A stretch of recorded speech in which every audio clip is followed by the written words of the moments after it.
Assalamualaikum warahmatullahi wabarakatuh. Alhamdulillahirabbil alamin wa bihi nasta'in ala umuri dunya waddin. Wassalatu wassalamu ala asyrofil anbiya'i wal mursalin wa ala alihi wa sahbihi ajma'in. Asyhadu an la ilaha illallah wahdahu la syarika lah wa asyhadu anna Muhammadan abduhu wa rasuluhu la nabiyya ba'dahu. Banyak yang melihat, sedikit yang mendengar. Banyak yang mendengar, sedikit yang memperhatikan. Banyak yang memperhatikan, sedikit yang mengerti. Banyak yang mengerti, sedikit yang berani mengambil keputusan. Banyak yang mengambil keputusan, sedikit yang komitmen dengan keputusannya. Banyak yang komitmen, sedikit yang mengamalkan. Banyak yang mengamalkan, sedikit yang konsisten. Banyak yang konsisten, sedikit yang ikhlas. Semoga kita semua termasuk hamba-hamba Allah yang senantiasa konsisten dan ikhlas bersyukur kepada Allah Subhanahu wa taala. Amin ya Allah ya Rabbal alamin. Salawat dan salam semoga tetap bercurah limpahkan kepada junjungan kita, junjungan alam Nabi Muhammad sallallahu alaihi wasallam, yang mana beliau dengan semangat hijrah total luar biasa dari Mekah ke Madinah yang jaraknya kurang lebih 450 km yang ditempuh dengan jalan kaki dan naik unta selama kurang lebih 12 hari.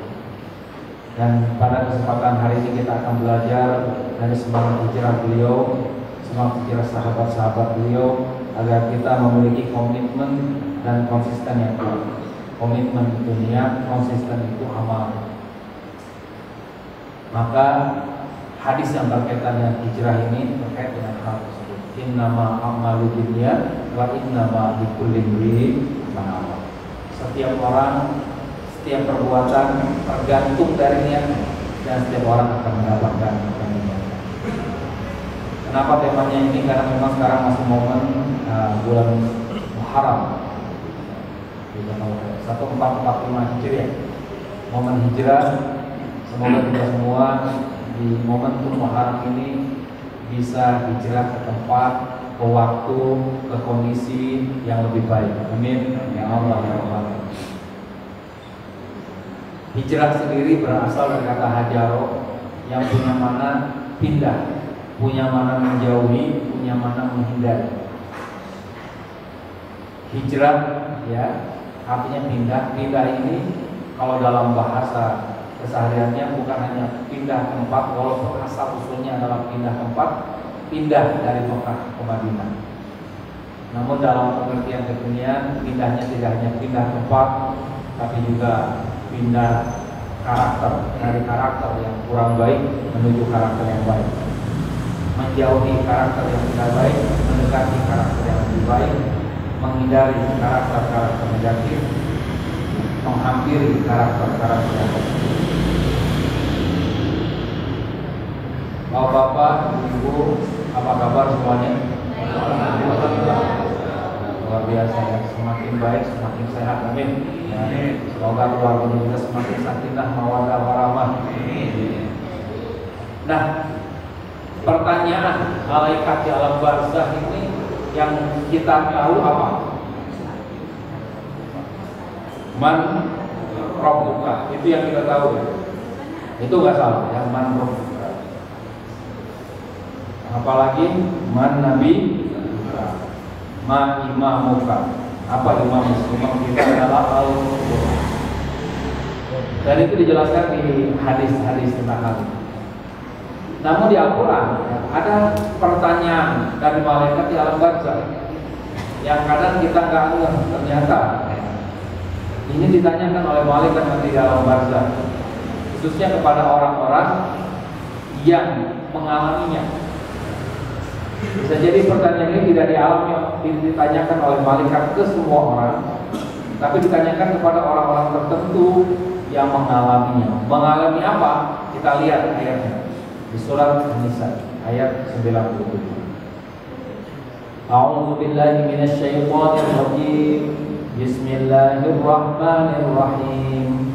Innal ladzina tawaffahumul malaikatu zalimi anfusihim qalu fima kuntum qalu kunna mustad'afina fil ardh qalu alam takun ardullahi wasi'atan fatuhajiru fiha faulaika ma'wahum jahannam wa sa'at masira. Sesungguhnya orang-orang yang diwafatkan malaikat dalam keadaan menzalimi dirinya sendiri, zalimi anfusihim, menzalimi diri mereka sendiri, maka kepada mereka malaikat bertanya, dalam keadaan bagaimana kamu ini? Lalu mereka menjawab, qalu kunna mustad'afina fil ardh. Adalah kami orang-orang yang tertindas, orang-orang yang lemah, orang-orang yang terzalimi di negeri Mekah. Para malaikat berkata, bukankah bumi itu? Orang-orang itu tempatnya neraka jahanam, dan jahanam itu sepuluh tempat kembali. Saya yakin bahwa Bapak, Ibu, ya, insya Allah pasti sudah membaca ayat ini. Tapi belum tentu ngeh. Oh, ternyata nanti itu ada pertanyaan, kan ini bagi orang-orang yang matinya dalam keadaan merasa terzalimi, merasa lemah, luas sehingga kita bisa berhijrah. Ada kan orang-orang yang kerja di sebuah perusahaan, kerjaannya mengeluh terus, tapi nggak keluar dari perusahaan itu.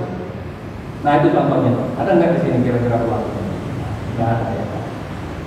Nah, ini contoh bagaimana ada orang-orang yang berada di sebuah tempat kerjanya mengeluh, komplain terus, ya, mengeluhkan pekerjaannya, mengeluhkan bosnya, pimpinannya, teman-teman kerjanya, tapi dia nggak mau hijrah dari sana. Lalu dia mati dalam keadaan ini. Nah, ini salah satu contoh. Namun asbabun nuzul ayat ini yaitu ketika Nabi Muhammad SAW dengan para sahabat hijrah dari Mekah ke Madinah, namun ada beberapa sahabat yang tidak turut ikut hijrah karena merasa lemah, merasa terzalimi, merasa takut, atau merasa nggak sanggup meninggalkan orang yang dia cintai di negeri Mekah, atau merasa dia halang-halangi ketika mau ikut hijrah. Sehingga ketika mereka tidak bisa ikut hijrah, lalu terjadi perang Badar antara kaum muslimin dengan kaum kafir Quraisy. Ketika perang Badar, otomatis mereka mau membela kafir Quraisy. Mereka ada di pihak kafir Quraisy. Akhirnya berperang dengan kaum muslimin dan akhirnya mereka tewas, wafat. Dan ketika wafat ditanyalah dengan ayat ini. Maka di sini kita melihat bahwa alasan bahwa kita dalam keadaan lemah, saya ini kan orang lemah, jadi nggak bisa apa-apa. Ya. Saya ini lemah, jadi nggak bisa hijrah dan lain sebagainya. Ternyata alasan tersebut tidak diterima oleh malaikat dan orang-orang tersebut tempatnya neraka jahanam, dan jahanam itu 10 tempat. Oh, kalau saya keluar dari pekerjaan saya, nanti anak istri saya makan apa? Nah, itu tidak alasan. Ya. Bukankah bumi Allah itu? Kalau mau bertahan di sana di tempat pekerjaannya, silahkan, tapi hentikan keluhan, hentikan ketidakterimaan kita terhadap takdir Allah Subhanahu wa Ta'ala. Tetapi do the best, lakukan terbaik, dan kembangkan perusahaan. Kalau tidak sanggup, ya hijrah. Allah juga berfirman dalam surat Al-Baqarah ayat 218. A'udzubillahi minasyaitonir rajim. Innal ladzina amanu wal ladzina hajaru wa jahadu fi sabilillahi ulaika yarjuna rahmatallah wallahu ghafurur. Sesungguhnya orang-orang yang beriman, iman masalah iman, niat, komitmen, dan orang-orang yang berhijrah, ini mulai action, dan berjihad, nah ini konsisten di jalan Allah, mereka itu harapkan rahmat Allah. Dan Allah Maha Pengampun lagi Rahman. Bumi Allah itu luas, rahmat Allah itu luas. Maka ketika kita ada mengalami menyuruh kita hijrah. Kalau kita tidak bisa membenahi tempat tersebut, keadaan tersebut, maka perintah dari Allah kepada kaum yang beriman hijrah. Hijrah, kemudian berjihad di jalan Allah Subhanahu wa Ta'ala. Jadi polanya iman, hijrah, jihad. Jadi iman itu niat, hijrah itu action, jihad itu konsisten. Niat itu komitmen, action konsisten. Iman, hijrah, jihad. Iman ini komitmen, hijrah ini action, jihad ini konsisten. Komitmen, action, konsisten. Dan siapapun yang melakukan hal tersebut, insya Allah dia akan mendapatkan rahmat Allah yang luas. Allah Maha Pengampun lagi Maha Penyayang. Rizki Allah Subhanahu wa Ta'ala sangat luas, karunia Allah sangat luas. Maka orang beriman tidak boleh bermental korban, merasa dianiaya, merasa lemah dan lain sebagainya di hadapan makhluk. Karena apa? Karena bumi dan rahmat Allah itu luas. Ini mental hijrah yang perlu sama-sama kita bangun. Komitmen, action, konsisten. Dalam bahasa Al-Qur'annya, iman, hijrah, jihad. Innallazina amanu iman, wallazina hajaru hijrah, wajahadu jihad. Fisabilillah. Maka orang-orang tersebut adalah yarjuna rahmat Allah, yang akan mendapatkan mengharapkan rahmat Allah Subhanahu wa Ta'ala. Allahu Ghafur. Allah itu pastinya Maha Pengampun, Maha. Nah, apa yang hijrah? Yang hijrah adalah lahir batin.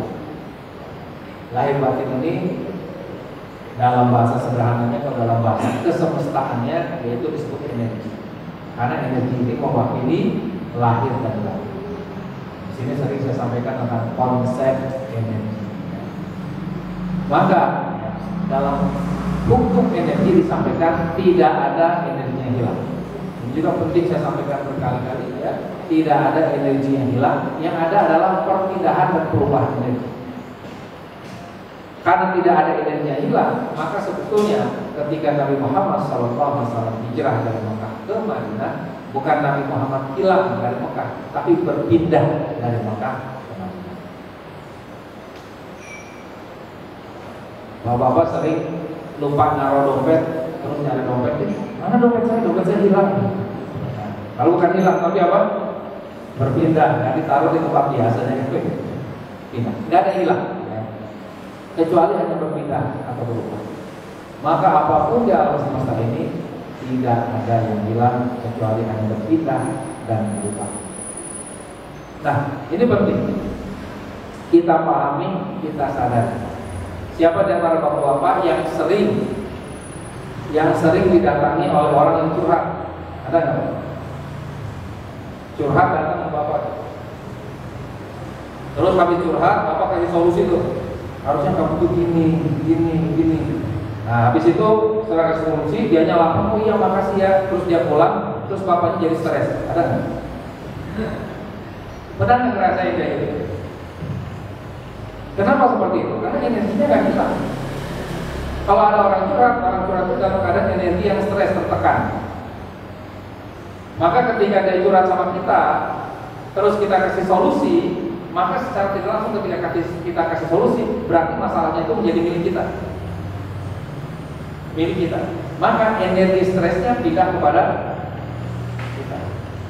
Maka tipsnya biar kalau ada yang curhat, ya, itu pertama tips yang paling bagus di Quran itu adalah watawasaw bil haq, watawasaw bis sabr. Harus saling. Nanti setelah bapak kasih solusi, bapak minta solusi juga biar adil, biar fair. Menurut kamu ada masukan juga ke bos saya, biar fair. Jadi energinya berimbang, netral, nanti kembalinya kepada Allah. Innalillah wa inna ilaihi. Terus tip pertama yang paling bagus adalah saling menasihati. Jadi ada orang curhat, kita kasih nasihat, terus gantian kita minta dinasihatin, biar imbang, biar netral lagi. Karena energinya nggak hilang. Nah, energinya itu ketika sudah saling menasihati, berarti kan sudah kembali fitrah. Jadi netral jadi bagus. Atau tips kedua, ya, dengan cara coaching namanya. Jadi ada orang datang punya masalah, jangan kasih solusi, tapi kasih pertanyaan. Pak, saya punya masalah. Masalahnya apa? Ini Pak, saya curiga istri saya itu selingkuh sama tetangga saya. Loh, kok kamu saya curiga begitu? Kenapa? Soalnya saya lihat ya, handphonenya sekarang ini sering di lock ya. Saya mau buka pinnya diganti. Kamu udah tanya pinnya apa yang baru? Belum. Saya gak enak, aku berantem. Terus bagaimana solusinya menurut kamu? Ya harusnya aku tanya aja apa ya Pak. Kalau itu yang terbaik, kalau kamu lakukan. Jadi bukan kita yang ngasih solusi, tapi solusinya dari dia sendiri.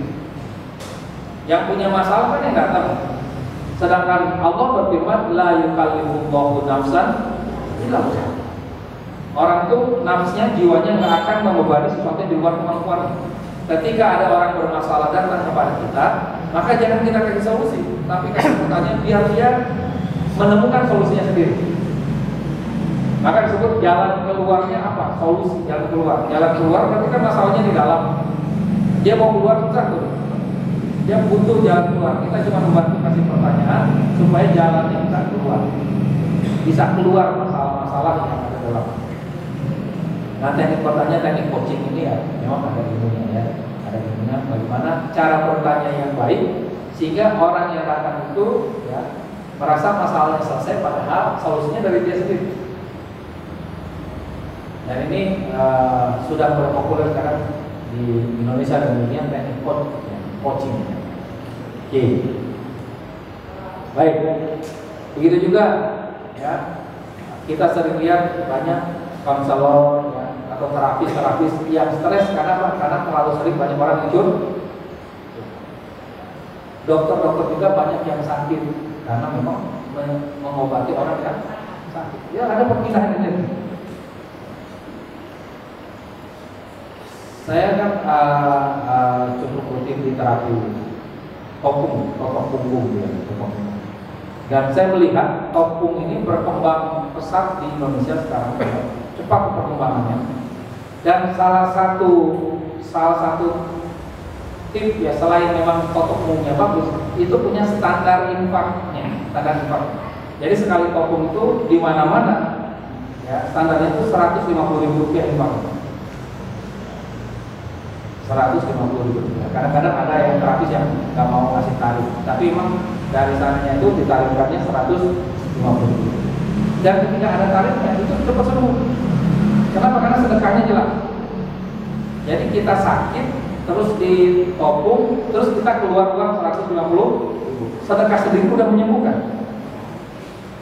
Jadi betul-betul energi itu keluar, energi negatifnya keluar karena kita ditotok. Keluar juga kan kita sedekah. Nah kan pertanyaannya, itu keluarnya kemana perginya? Energi negatif. Maka terapis sendiri dia ternyata dia para kopung itu ada namanya punya kegiatan bulanan kalau salah itu namanya saltok ya, saling potong supaya apa? Menetralisir. Oke, itu tentang energi sedikit cerita. Lanjut. Bismillah. Rumus perpindahan ini. Dalam buku fisika ada rumus tentang perpindahan atau bahasa lainnya space yang artinya jarak. Jarak adalah work atau kerja atau usaha dibagi force atau keinginan atau gaya ya, gaya. Dan ternyata dari sini kita bisa belajar di rumus pertama jarak perpindahan berbanding lurus dengan kerja. Semakin banyak kerjanya, semakin banyak perpindahan yang terjadi, semakin banyak perubahan yang terjadi. Jadi rumus pertama kita lihat semakin besar usaha, maka semakin maksimal dia tempuh perubahan. Kalau kita lihat dari sisi force atau gaya, ya, maka kalau gayanya nilainya besar, perpindahannya justru makin kecil. Karena kebalikan, karena dia pembantu. Maka di sini kita melihat bahwa rumusnya adalah semakin besar gaya, semakin besar keinginan, maka semakin minimal perubahan. Ya. Tinggal kita lihat diri kita termasuk yang banyak kerja atau banyak gaya. Kalau banyak kerja perubahannya akan maksimal. Kalau banyak gaya perubahannya minimal. Nah, bagaimana biar maksimal pekerjaannya ya? Perubahannya, maka kerjanya ditambah, keinginannya dikurangi kan gitu. Kan orang yang bermasalah intinya cuma 3. Kalau tentang masalah ini, 1 yang pernah saya sampaikan di sini ya, yaitu teboga kahayang, nggak punya keinginan, ini bahaya. Yang 2, loba teuing kahayang, kebanyakan keinginan, ini juga bahaya. Yang ketiga, tempugu kahayang, nggak jelas keinginannya apa. Yang pertama apa? Teboga kahayang. Kedua, loba teuing kahayang. Maka dulu tempugu kahayang. Nah, itu masalah itu ya. Maka keinginan harus punya, cuma harus jelas, harus fokus. Itu namanya niat. Makanya itu fokus. Nawaitu usolli fardhu maghrib salasa raka'atin mustaqbilan kiblah atau Ka'bah, makmuman atau apa? Imaman atau sendirian adaan lillahi ta'ala. Di situ jelas. Fokus, nggak bisa kita usolli fardhu maghrib wa isya, nggak bisa kan? Harus jelas, harus jelas. Dan niatnya harus jelas. Ya. Semakin jelas, semakin bagus perubahan. Kita belajar dari hijrahnya Nabi Muhammad SAW dan para sahabatnya dari Mekah ke Madinah, yaitu membangun komitmen niat dengan cara memfokuskan niat itu sendiri. Memfokuskan gayanya itu diperkecil, semakin fokus semakin tajam, semakin jelek begitu ya. Inilah hadisnya yang tadi sudah saya kutip sedikit di awal. Innamal a'malu binniyat wa innamal likulli imri'in ma nawa. Faman kana hijratuhu ila Allahi wa rasulih fa hijratuhu ila Allahi wa rasulih. Wa man kana hijratuhu lidunya yusibuha aw amra'atin yankihuha fa hijratuhu ila ma hajara ilaihi. Setiap perbuatan, sungguh setiap perbuatan tergantung dari niatnya. Dan setiap orang akan dibalas berdasarkan apa yang diniatkannya. Maka barang siapa yang hijrahnya untuk Allah dan Rasulnya, maka dia hijrahnya untuk Allah dan Rasul. Dan barang siapa yang hijrahnya untuk dunia yang diinginkannya atau untuk wanita yang ingin dinikahinya, maka hijrahnya untuk hal ini. Hadis riwayat Bukhari dan Muslim. Tujuan ikhlas apa itu? Untuk Allah dan Rasulnya, target jelas dari Mekah ke Madinah. Maka dalam membangun niat ini memenuhi 2 unsur tadi, 1 tujuan, 1 target. Tujuan ini lebih luas, ikhlas lillahi ta'ala, untuk Allah dan Rasulnya. Target ini harus jelas spesifik dari Mekah ke Madinah. Kita naik taksi ya, ikhlas karena Allah naik taksinya, karena Allah lillahi ta'ala saya naik taksi ya. Terus sopir taksinya nanya, mau kemana Pak? Terserah. Maka sopir taksinya pasti tidak akan nyaman membawa kita, bingung. Kenapa? Karena tidak jelas. Ya. Jadi ada 2 unsur, ada tujuan, ada target. Tujuannya harus ikhlas untuk Allah dan Rasulnya. Targetnya harus jelas dari Mekah ke Madinah. Nah, ini penguatan yang pernah saya sampaikan, lillahi ta'ala. Tujuan ikhlas itu lillahi ta'ala. Lillah ini punya mana 2, milik Allah untuk Allah. Itu mana dari lillah. Maka ketika orang kena musibah disuruh mengucapkan inna sungguh semuanya milik Allah. Kenapa? Karena musibah itu intinya adalah kita merasa kehilangan milik kita. Padahal itu milik Allah Subhanahu wa ta'ala.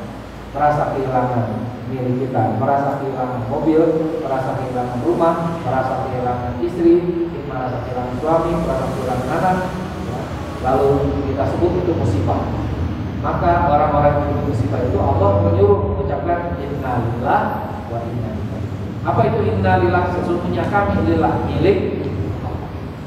Maka kalau kita merasa kena musibah, sering-sering bertanya sama diri sendiri, sesungguhnya ini milik siapa sih? Oh, milik Allah. Maka kita akan kembali tenang.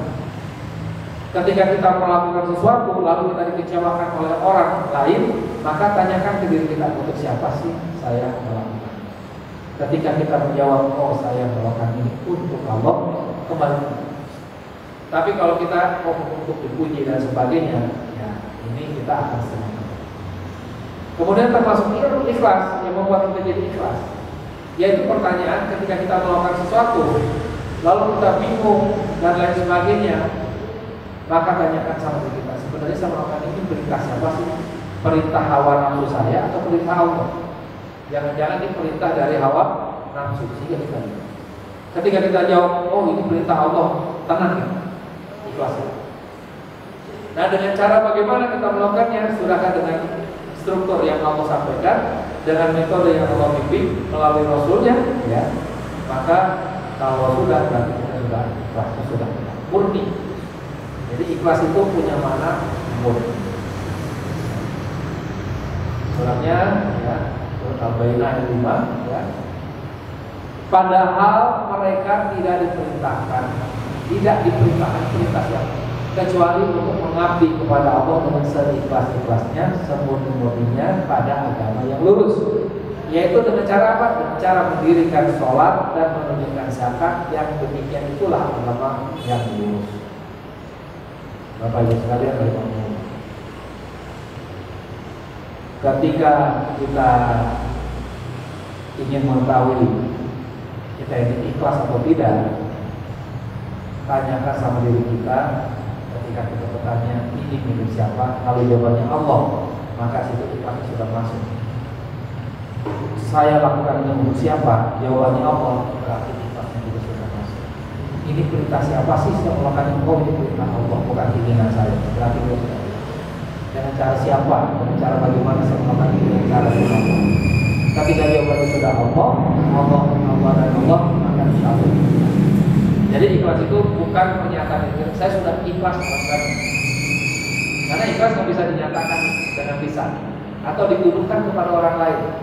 Kamu ini nasibnya sial terus, kayaknya kamu nggak ikhlas deh ibadahnya, nggak bisa.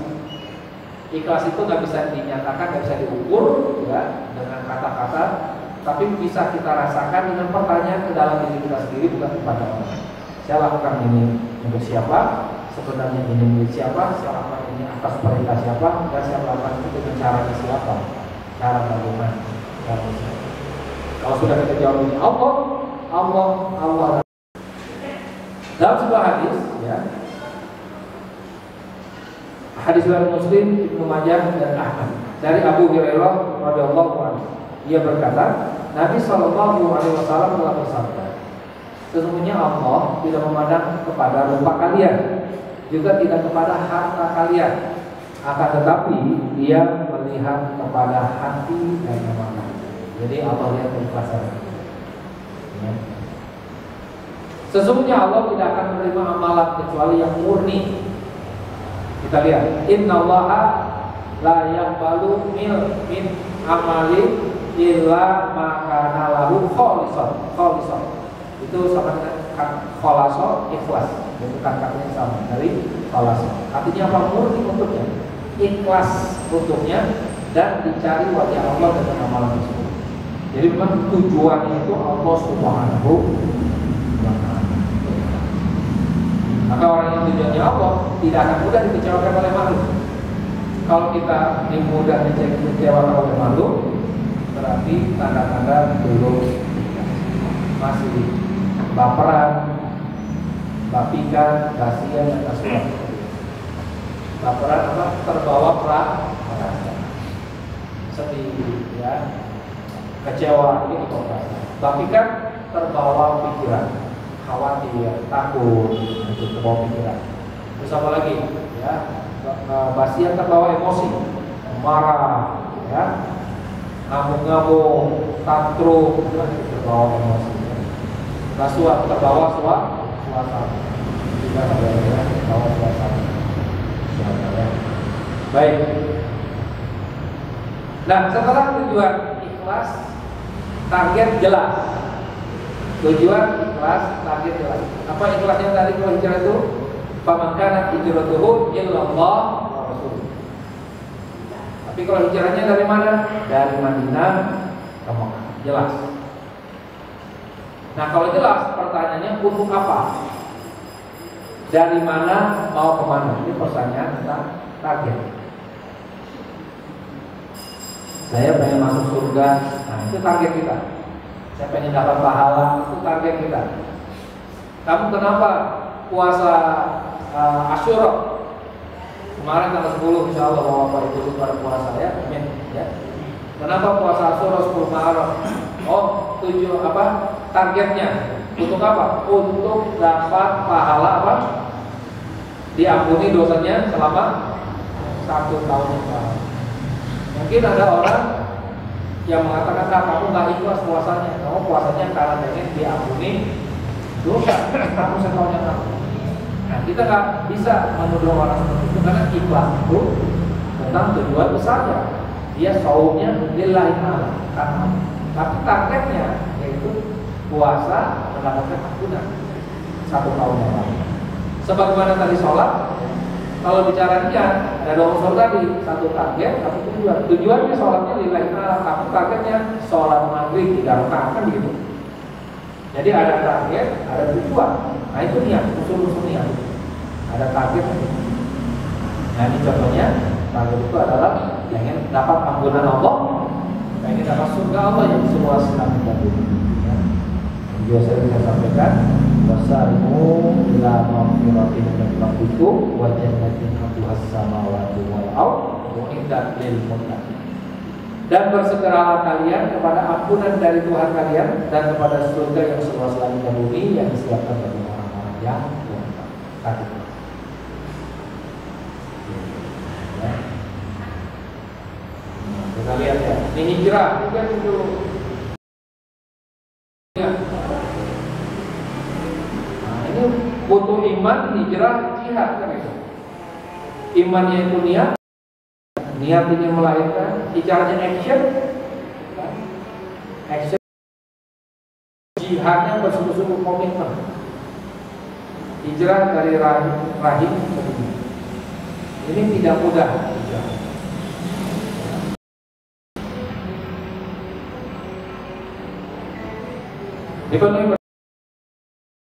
Ya namanya hijrah itu memang tidak butuh jihad, butuh komitmen. Nah inti dari hijrah adalah perubahan kepada kebaikan dari kesalahan kepada hijrah itu juga artinya punya makna taghyir, yaitu berubah.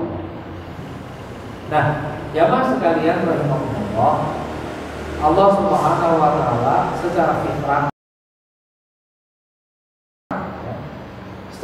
kita itu diberikan kenikmatan oleh Allah Subhanahu.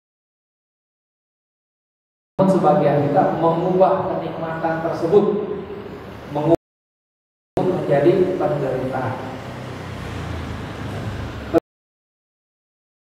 Pengen jadi perempuan pengen jadi laki-laki. Seksual yang kami senang sama perempuan, senangnya sama perempuan dia, sama laki-lakinya senang. Kenapa? Salah satunya karena pergaulan sekarang sudah terlalu bebas. Dulu kan kita belajar, kita paham laki-laki sama perempuan itu bertemu jarang. Jadi kangen kan gitu.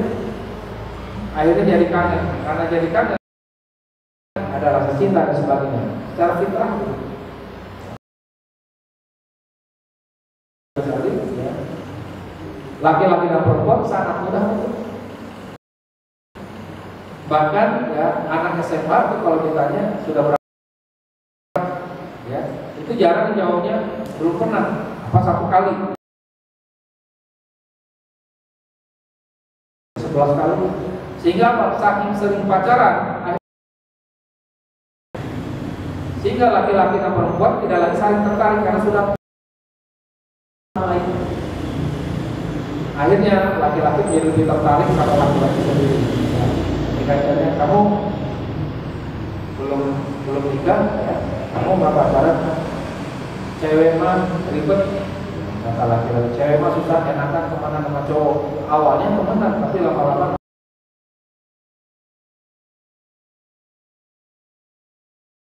zaman dari Allah Subhanahu wa taala Sesungguhnya Allah tidak mengubah keadaan suatu kaum sehingga kaum tersebut mengubah keadaan yang ada pada diri. Ayat 11 ini adalah ayat tentang introspeksi. Walaupun tidak salah juga, tapi betapa banyak orang menjadikan ini sebagai ayat motivasi. Sesungguhnya Allah akan mengubah kamu.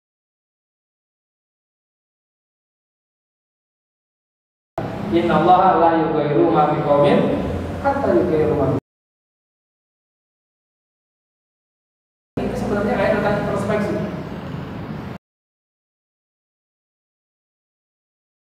Kalau kita sendiri yang tidak mengubah, buktinya apa? Tidak diburukkan, kan begitu aja. Terhadap suatu kaum maka tidak ada yang dapat menolak sekali-kali keadaan kita.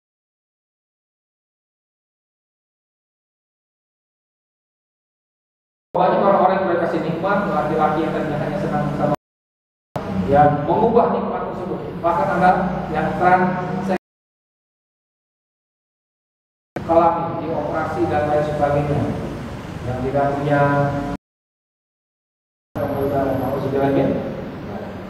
buktinya apa? Di ayat yang lain Allah menjelaskan surat Al-Anfal ini. Yang demikian itu karena yang telah diberikannya kepada suatu kaum hingga kaum itu mengubah apa yang ada pada diri mereka. Berarti ini kan ayat konversi. Allah tuh gak akan mengubah nikmat yang sudah diberikan kepada kita ke individu di kaum tersebut, mengubahnya menjadi keburukan. Jadi sebetulnya ini ayat lebih tepat dibandingkan dengan kita hijrah. Tapi ini sama berubah. Maka berubah itu ada dua unsur. Satu hijrah yang sifatnya dari yang salah. Yang kedua, yang tadi itu introspeksi atau taubat kembali dari yang salah kembali menjadi benar, dari yang kembali menjadi benar. Aneh, LGBT bukan sekedar pelanggaran secara syariat, tapi LGBT ini sudah pelanggaran. Jadi bukan hanya syariat tapi dulu laki-laki sama laki-laki tidur sekap. Nah itu kan kalau kita sama orang tua kan kalau anak sama laki-laki tiga orang. Sekarang agak deg-degan. Di kamar belanja bersama 2 orang atau 3 orang. Itu orang tua agak deg-degan. Karena apa? Karena energi kita itu menolak. Energi itu menolak. Termasuk energi. Kemarin katanya mulai dari berangkat seperti di hutan kota ya, yang Jakarta itu berangkat. Namun kalau ada orang yang mau bertobat, ya, oke. Atas nama Allah dulu ikhlas, barulah atas nama kemanusiaan ikhlas. Ikhlas. Ketuhanan yang Maha Esa dulu. Ikhlas dulu, hablum minallah, baru jelas hablum.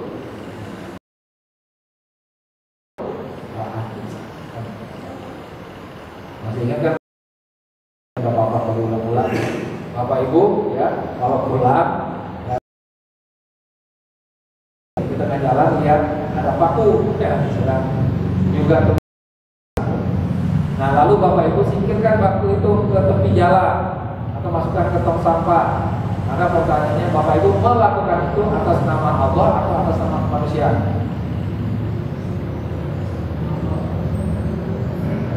Sekali lagi saya tanya, karena masih banyak kadang-kadang kita kasihan nanti ada motor lewat bannya bocor, kakinya juga berdarah, hanya atas nama apa? Hijrah. Iman hijrah, lihat niatnya ini Bapak Ibu. Ikhlas jelas,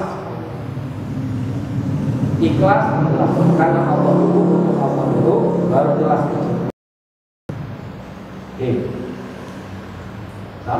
di Al-Fatihah juga apa? Iya. Mengabdi dulu kepada Allah baru minta tolong. Ikhlas mengabdi kepada Allah. Jadi kadang ya, ketika kita punya masalah, kita baru dan itu juga belum tentu lebih banyak ingat Allah. Banyak di antara kita punya masalah, berdoa, tapi yang diingat adalah kapan Allah nolongnya. Yang diingat adalah masalahnya, bukan Allah. Namun sebetulnya orang-orang yang pertama kepada Allah, ingat kepada Allah, lalu berdoa sebagai tanda kelemahan diri. Jadi berdoa yang bagus itu kalau saya amati bukan karena kita tidak bisa melakukan sesuatu baru berdoa gitu. Karena kita ingin semakin ingat Allah dan merendahkan diri di hadapan Allah Subhanahu wa taala. Karena pada akhirnya ketika saya minum seperti ini, bismillahirrahmanirrahim. Karena saya yang minum, ini sebetulnya Subhanahu wa taala. Bilangnya biasa. Maka ketika tangannya stroke, ya, baru berdoa terus. Nah ini yang kurang tepat ya. Kita dengan Allah dikala masalah itu datang. Nah bagaimana dan membiasakan diri punya karakter. Berdoa itu bagian dari karakter kita bahwa kita itu lemah. Kita melakukan sesuatu karena ditolong oleh Allah Subhanahu wa taala. Oke ya, kesimpulan terakhir. Ikhlas, ria, atau musyrik kalau ria ini kan sedikit itu. Nah, harus jelas, apa yang jelas adalah dua pola ini. Nah, dari sini ada 4 tipe muhajirin. Tipe pertama nomor 1 yaitu muhajirin yang ikhlas lillahi ta'ala, jelas dari Mekahnya. Ini namanya muhajirin yang. Kalau nomor 2 ikhlas lillahi ta'ala, tapi dia nggak jelas kemana. Nah, ini namanya muhajirin yang. Yang nomor 3 dia jelas dari dia bukan karena Allah, tapi karena pengen dapatkan wanita yang ingin dinikahi, dapat dunia. Ini namanya muhajirin dong, tapi ria. Yang paling parah nomor 4 udah ria, ya. Muhajirin, ya. Allah ya, mudah-mudahan kita bisa menjadi muhajirin yang total, yang ikhlas hati Allah, ikhlas aku. Demikian, mohon maaf yang batin, kami sudah isi